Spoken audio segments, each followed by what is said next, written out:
temperatures are beginning to drop quite starkly here.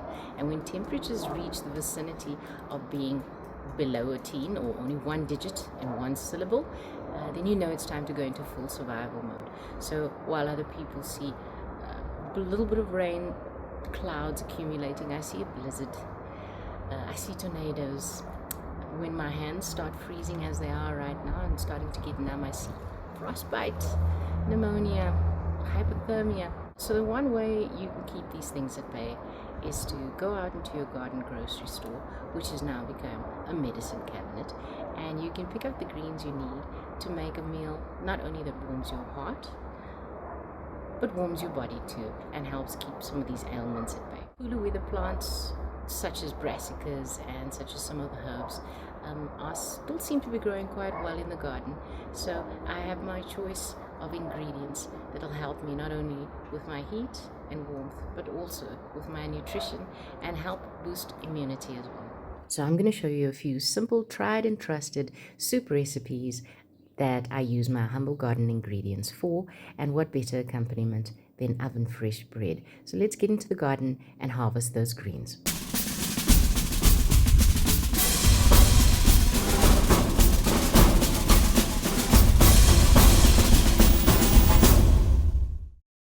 So starting off with a mixture of Swiss chard, which is always tried and trusted in the garden, cold greens, as well as some beans. I've also added in some mustard greens, as well as parsley, which is a given in any soup recipe, and chilies. Of course, we have chilies with everything, and then some manky looking tomatoes.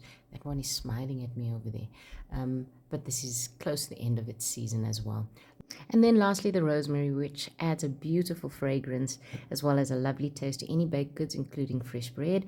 Grind that up in a mortar and pestle together with some garlic and a generous amount of olive oil, which really just helps meld the flavors together so it becomes a beautiful symphony. I add some very coarse sea salt last, because I don't want it to dissolve in the oil, and it gives a nice crunchy texture to the bread. Moving on to prepping the veggies, I've added some carrots here. Mine are not quite yet ready to harvest, so I've used store-bought.